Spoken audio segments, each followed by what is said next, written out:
ఇక 500, 1000 రూపాయల కరెన్సీ చలామణి రద్దు కావడంతో కార్మిక రంగంపై ప్రభావం తీవ్రంగా పడింది. 2 రోజులుగా సిటీలో కార్మికులకు ఉపాధి కరువైంది.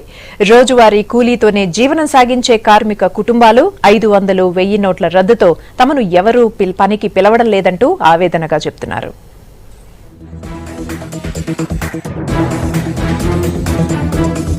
కేంద్రం 500, 1000 రూపాయల నోట్లు రద్దు చేయడంతో సామాన్య ప్రజలు తీవ్ర ఇబ్బందులు పడుతున్నారు.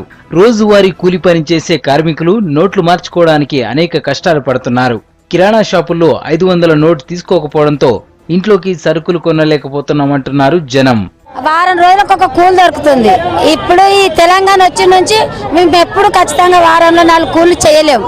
ఒక్క కూలి 2 కూలీలు. ఇప్పుడు పనికి వెళ్ళిన కాడ 500 నోటు ఇస్తున్నారు. నడుస్తుండొచ్చా అని ఆశకు తెచ్చుకుంటున్నాము.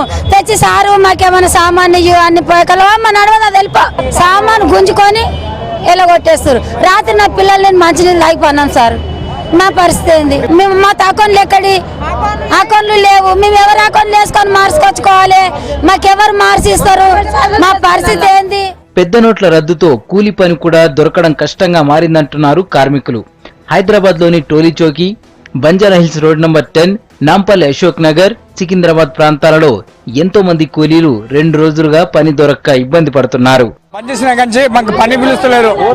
ఎక్కడ పోయినా చిల్లర ఇస్తలేరు. మాకు ఈ 500 నోటు 1000 రూపాయల నోటు చెల్తలేవని అన్ని పని చేసినా సార్. మనం పిలుస్తలేరు, పని కూడా పిలుస్తలేరు. ఏం సార్ మా కడుపు తిప్పాలి ఇట్లా? మేము ఉపాసం ఉండాలా సార్? మేము ఊరి బద్దరిగా వచ్చినాము. 500 చిల్లర ఇవ్వమంటే 100 రూపాయలు తీసుకొని 400 ఇస్తాడు. 1000 రూపాయలకేమో 200 తీసుకుంటారు సార్. ఎట్లా మరి? పొద్దంతా పనిచేస్తే పూట గడిచే తమకు కేంద్రం తీసుకున్న నిర్ణయంతో కష్టాలు వచ్చాయంటున్నారు కార్మికులు. పనులు కూడా ఇంతకు ముందు చాలా బాగా నడిచేవి మాకు కూడా, కానీ ఇప్పుడు పనులు నడవట్లేదు. ఇంత మంది జనాలు ఉన్నారు. ఇప్పుడు ఎవరితో కూడా 500 నోట్లు వస్తే 100 లేవు.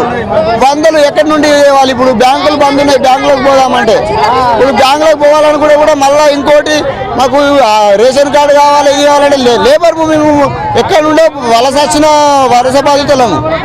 బాధితుల దగ్గర ఆధార్ కార్డులు కానీ ఇప్పుడు ఇవన్నీ పెట్టుకొని వస్తాం. మా ఊరు నుండి అవన్నీ అయితే పెట్టుకొని రాలేము కదా సార్. అన్ని ఊరు కాడ ఉంటాయి. అవసరం ఉన్నప్పుడు అక్కడ వెళ్తాం. కానీ ఇప్పుడైతే చాలా ఇబ్బందికరంగా ఉంది మాకైతే. దూర ప్రాంతాల నుంచి పని కోసం సిటీకి వచ్చిన తాము ఇప్పుడు ఖాళీగా ఉండాల్సిన పరిస్థితి ఏర్పడిందంటున్నారు అడ్డా కూలీలు.